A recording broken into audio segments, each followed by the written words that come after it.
Hello, friends and colleagues. Welcome to Health Talks, your insight into public health related topics. I'm your host, Thomas McMinn, and in this episode, I'm speaking with Tom Hudachko about best ways to interact with the media. All right, so we're just going to jump into it here, Tom. So give everyone who's listening, everyone pretty much knows who you are. Totally. Yeah, so there is the one or two people that might not, but... Yeah, sure. So I've been with the department for almost 11 years now. I don't have a public health background. I have a communication background. I've worked on both sides of the communication equation, if you will. I've been on the news media side of it. I was a reporter at a TV station in Boise for several years, and I produced and field produced at TV stations here in Salt Lake prior to moving to Boise. So I've got the experience from the media side of things, then also from the government communication side of things. Great. Walk me through the process. If someone's contacted by the media, what should they even do? Sure. Well, I think the first thing I want people to know is that our office, the Office of Public Information and Marketing, or OPIM as we call it, should be viewed as everybody by a resource. We're not here to police anybody, to tell people what they can or cannot do or what they should or should not say. We're here to be a resource and to guide you through what is sometimes a stressful situation for people talking to the media. I think a lot of people are, sort of put on their heels by it. So we want to be here and seen by employees as a resource to walk them through that type of a situation. That being said, there's a process that we like employees to follow. And most people who are what we call media liaisons, these are individuals who work in programs throughout the department that have as a part of their job duties to be a liaison to our office. So these are essentially individuals who we have authorized and trained to speak to the media about their particular role in the department. So most of those individuals, if they're contacted by the media, they're trained, they're familiar with the process, they're free to just go ahead and give the media whatever it is that they're looking for, assuming that the individual who takes the phone call is comfortable with it. If they're not comfortable with it, whatever the subject matter may be, if they feel like it might be sensitive for some reason, then they can use us as that resource and bounce some ideas off of. For other individuals throughout the department who maybe don't have that background and don't have that training and don't have that role as media liaison necessarily applied to their position, the thing that they should probably do, and it's not necessarily unlikely that somebody who is not a media liaison would be contacted by the media.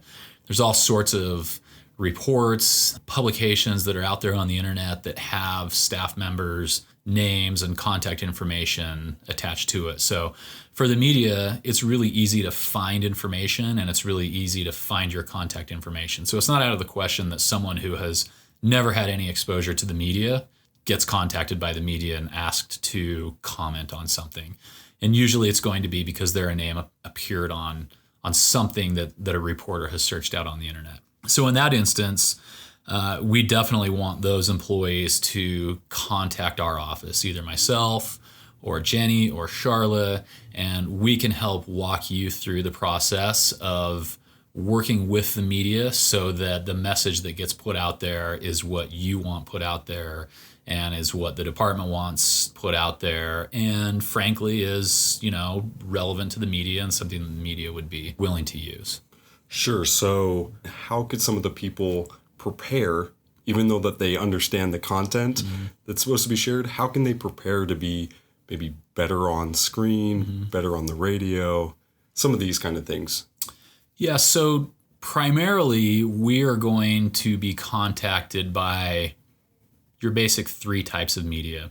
You've got your two broadcast media, which are television and radio, and then you've got your print media. The online media is not necessarily quite as prolific locally as it might be nationally. We do occasionally get contacted by online publications like Politico and the Huffington Post.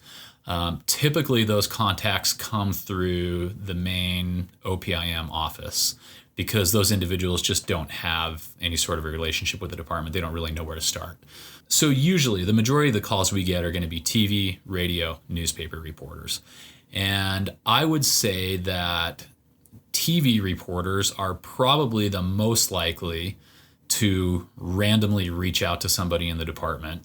And that's probably because TV reporters seem to get moved around from beat to beat to beat, and they don't really have the opportunity to develop relationships with staff at the department. So they're typically the ones who are going to be investigating something on their own, looking into something on their own. They find your name on the internet, they reach out to you directly. It seems like the print reporters, the ones who cover us on a more regular basis, they typically have the relationships and they know who to call within the department to get the information that they're looking for. So as you had stated before, you worked on the opposite end, which was working for a television network, and you would interview people. What was some of the things that you saw that made you excited about the interview? So from the media side of things, and I'd maybe even back up and say, even before you get to the interview process, the thing that excited me most as a reporter was when someone actually answered their telephone. And if they didn't answer their telephone, somebody who actually returned a message within a reasonable amount of time. I think the most important thing for people who are working with the media to understand is that reporters are entirely deadline driven. They have got somebody breathing down their neck to get a story done. And it's worse now than it's ever been because they've got these constant deadlines of newscasts. They've got newscasts all morning. They've got newscasts in the afternoon. They've got newscasts in the early afternoon, the early evening, the evening, late night. There is constantly a newscast and there is constantly an internet site where content needs to be updated. So deadlines really drive reporters. To the extent that you can be responsive to a reporter, you're just going to start the relationship out on a better foot. And it doesn't necessarily mean that you need to pick up the phone and automatically be ready to conduct an interview. You know, a lot of times I'll get a message from a reporter and I will have absolutely no idea what the response needs to be. But I'll always call that individual back, you know, as quickly as I possibly can and just say, hey, I got your message. I'm trying to figure out who the right person is for you to talk to. I will get back to you as soon as I possibly can. And that just puts their mind at ease. So they've not just left some message in the ether and they have no idea whether or not anybody's listened to it or it's being looked into. So if you get a message from a reporter, even if you're not ready to call back and answer their questions, just call them back and let them know that you're working on it. Do we have an internal policy of what that time frame is? We don't have a policy per se. There's nothing that says all calls need to be responded to within 30 minutes or 90 minutes, but you know, certainly as soon as you can. I mean, if you're in a meeting and you come back to your desk and you see that you've got a phone call and there's a message on there from a reporter, it doesn't take you more than a minute to a minute and a half just to call them back and say, hey, I got your message. I'm looking into it. Sure. If you were to go back, as we had stated before, and kind of look at the things that you would like people to work on or try to avoid while in the interviewing process, what would that be? I sort of look at a media call and I break it down into three phases in terms of someone who's requested an interview. There's a before the interview phase, there's a during the interview phase, and then there's an after the interview phase. And an important part of the before the interview phase is determining who the right person is to do the interview. If a media member has called about a particular subject, the person in the department who knows the absolute most about that particular subject is not necessarily the best person to do the interview. That person may not want to do the interview. They may not feel comfortable in front of a camera. They may not like the way they look. They may not like the way they sound. Whatever the case is, we shouldn't just assume that whoever knows the most about a particular subject is automatically the right person to do the interview. The individual needs to be comfortable. They need to be able to stand in front of a camera and be able to look a reporter in the eye and have a conversation with them and not be bothered by the giant camera that's in their face. They need to be able to pick up a telephone and conduct a live interview and not get nervous knowing that there are, you know, several thousand people driving home listening to what they're saying. So you need to be confident. You need to be confident in what you're saying. You need to be confident in yourself, and you need to be conversant, which seems obvious. You've got to be able to get your point across verbally. And if you can't do that, it doesn't matter how much you know about the particular subject matter. your interview won't be effective. So programs should really look to not just necessarily the person who knows the most, but the person who, for lack of a better term, can sell it the best. Sure. And do you find a lot of times that even though people have the confidence, maybe in that moment they shut down? Yeah, it's a little different when the media show up, let's say for a TV interview, and you're feeling pretty good about yourself. You've written your key messages, you've gone through it, your sound bites are going to be, exactly what you want to say. You've sort of got you've got the end product in mind, and you know that this is how I want this story to come out. And then the reporter shows up and they're clipping a microphone on you, and the camera guy is setting up his camera, and the lights flip on, and all of a sudden you freeze. So you don't necessarily know how you're going to react to it until you've been in that situation. We're happy to find training for individuals who may be put in that situation. There's a great training that's offered through the Division of Emergency Management. It's called the Basic PIO Training, and it's a 2 or 3 day even course, and they actually walk you through mock interview scenarios where they bring in people to pose as reporters, and they actually have lights and they have cameras, and they stick you in front of them, and you get a feel for how well you're going to do in that situation. But you don't really know how you're going to react until you've been in that situation. But certainly preparation helps. Good. And that's where I actually wanted to kind of segue this into what is that key point of preparation? Like, what would you recommend, or how would you recommend someone even prepares for this style of interview? Sure. So I'd say the most important thing is you don't need to be an expert necessarily in the subject, but you need to be an expert in what you plan on saying about it. You've got to go through this process prior to the interview. You've got to establish what your main points or your main messages are going to be. You need to know what it is that you want to get across during this interview. Anticipate some questions that you think are obvious. If you were put yourself in the reporter's shoes, what are the questions that you would ask? And then develop your responses based around that. So you really need to think in terms of what is it that I want to say? What are my key points? What are my key messages? What would I want a listener or a viewer or a reader to walk away knowing? And that's what you go into the interview armed with. You have your 3, 4, 5, however many it is, key points, and you hammer on those points. And what do you do if the reporter asks you a question that you weren't prepared for? So inevitably, there are going to be times where you are not prepared for a question, or you can't answer it for one reason or another, or you don't know the answer to it. In situations like that, we would certainly encourage people just to say, I don't know the answer to that. It is a whole lot better to say, I don't know, than to start digging yourself a hole and find yourself in a position where you've committed the department to something, or you've made some statements that aren't necessarily accurate. So, saying I don't know is a completely acceptable response to a reporter. They do interviews all the time, and they hear I don't know from people all the time. So you've got to know where your boundaries are in terms of your knowledge and what you're prepared to say, and respect those boundaries. And if the interview starts to go out of those boundaries, it's totally acceptable to say, I don't know.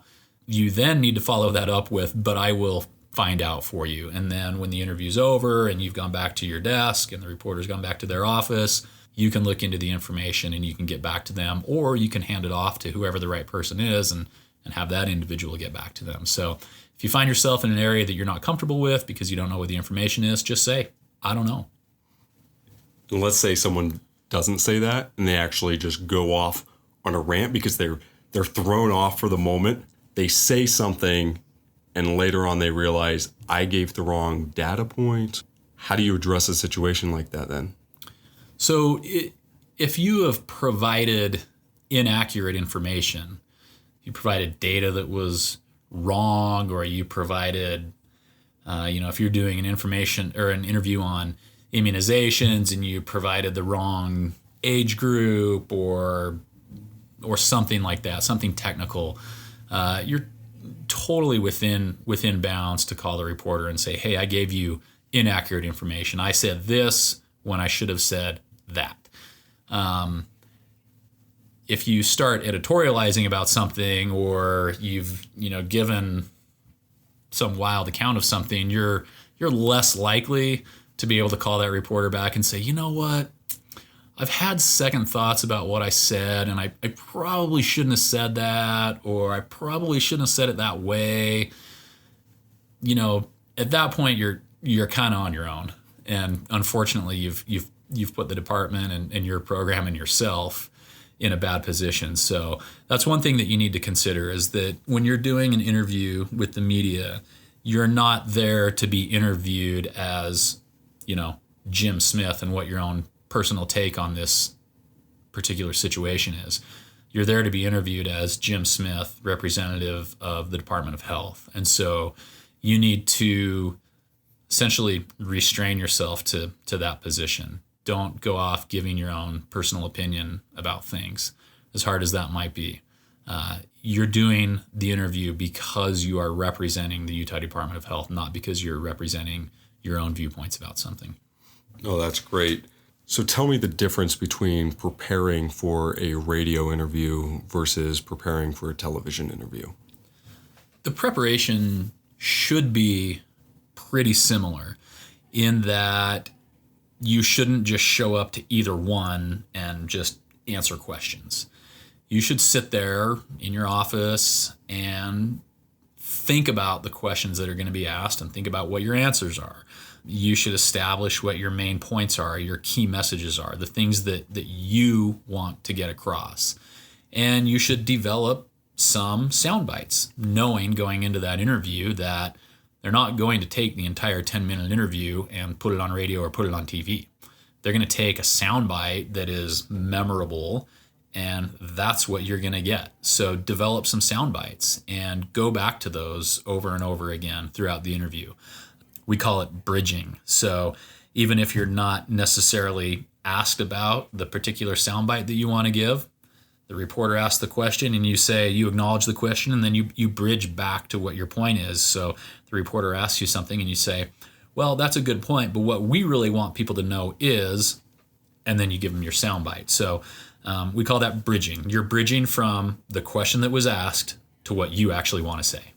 Great. And if there's people looking for more training, not something that we offer in-house, but just more training on their own, do you have any recommendations or suggestions for those people? Probably the best training that's out there is that Division of Emergency Management training. The Division of Emergency Management maintains a list of literally hundreds of public information officers throughout the state. And they've got a pretty robust training program that they do. They offer a program called Basic PIO, which is a several-day course. I think they teach it throughout the state. I think they teach it 3 or 4 times a year. And it's got really good, basic media interaction. It's good for people who are new to dealing with the media, and it's good as a refresher for individuals who have spent a lot of time already dealing with the media. So I would encourage, if you want some training, to reach out to somebody in our office, and we can help you find that schedule and help get you enrolled in one of those classes. It's some of the best training that's around locally. So you've done a lot of these interviews yourself. Do you still get nervous? Sure, yeah. In fact, I get most nervous doing live radio interviews over the phone. And I don't know why, but I do. TV, I do okay with, but for some reason, live radio interviews are when I get the butterflies a little bit. And I think it's because they queue you up on the phone, and when you call in, they put you on the switchboard, and you're listening to what's happening on the radio live as it's happening, and then you hear them introduce your subject matter, and then you hear them introduce you, and all of a sudden it's like, whoa, I'm live on the radio. So I do, yeah. So you just describing that, honestly, made me even feel a little like, we're going live. So I can see how that plays out. And I think that's kind of why I wanted to talk specifically to you about some of these things. It gives a little more insight into the reality of them. And I think back to what you have spoken on time and time again throughout this session is preparation. Yeah, preparation helps with everything. It can help with the butterflies. I try to say that you should work to manage this process, not necessarily to control it. And being adequately prepared helps you manage that process. Sure. Any other advice you would like to give to people? Like I said, there's really this spectrum of employees out there in the department. We've got some employees who routinely do media interviews and they are totally comfortable doing it. We've got some employees who never do interviews and probably shouldn't be comfortable with it, but are for some reason. We've got individuals who never do interviews and aren't comfortable with it. We're available to help all of those individuals. And we will do everything from helping you prepare your key messages to setting up a mock interview for you where we will sit in front of you and bounce questions off you if you think that will make you feel comfortable, all the way down to actually attending the interview with you if that's something that helps you. And certainly I don't want to make it sound like because the media has contacted you, you have to do the interview. If you're willing to train us, essentially, in the subject matter, we're willing to do the interview for you as well. So I really just want people to know that we are a resource for them and we're willing to do whatever it is that needs to be done to put the department in the best light. Sure. So what I like to ask everybody is, what is your number one pet peeve? And on the flip side of that, what's the one thing that you love when seeing people interview with the media? My number one pet peeve is seeing a story on the news or an article in the newspaper that I had no idea was coming. So more than anything, we want to know about media contacts in the department. And most individuals out there who are going to be contacted by the media know this drill, that when you're contacted and you conduct an interview, you notify our office. And that's important on several fronts. One, we notify all the senior leadership here at the department. We notify leadership in the governor's office and at other agencies about the types of media contacts that we're getting so that they're not surprised. So surprises are probably my biggest pet peeve. So please, please, please, if you're contacted and if you do an interview, please let us know about it. If you're not somebody who deals with the media regularly, ideally, we would like to know about that beforehand. And if you are somebody who is authorized to speak to the media without contacting our office first, we absolutely want to know about it after you've done the interview. The thing that I love to see the most is, again, either watching a story or reading a newspaper article and just thinking, wow, that person was so prepared and got their message across so well. The article or the story actually looks more like something that we would have written as an agency and paid to have placed in that media outlet when in fact, the reporter has actually done that work for us. So I don't want to say that we've manipulated the reporter or anything like that into taking our point of view, but when you see something in the media where it looks like, holy cow, it looks like the health department itself could have written this and put it out there, that's probably the peak of success in terms of media relations. So when dealing with the media, we have our own internal dialogue, and obviously the general public has a different perception of what we do or understanding. What are some of the things that people should say or avoid saying when speaking to the media? Sure. So you should keep in mind that your goal is to connect with a viewer or a listener or a reader, not necessarily to sound smart to your colleagues. When you talk above people's heads, you typically turn them off and drive them away. So public health is not unique in that we have a lot of jargon. Everybody's got a lot of jargon. But try to think about the words that you use and answer questions as simply as possible without using jargon that only means something to us. So instead of talking about the social determinants of health, talk about the conditions that people live and work in and how those conditions affect a person's health. Instead of talking about a risk factor, talk about behaviors that may make a person more likely to be infected with whatever. In other words, take your buzzwords that make you sound smart to other individuals in your field and translate them into just basic talk. That's what the public's looking for. They don't know what our jargon means. All right, Tom, thank you so much for taking your time, not only to inform people best ways to deal with the media, but even giving some other insight into just generally preparing for any external communication, really, right? Yeah, I mean, these are good tips, not just for dealing with the media, but they're just good tips for speaking publicly about what we do, whether that's to a legislator or to a partner at a local health department or to somebody at another agency.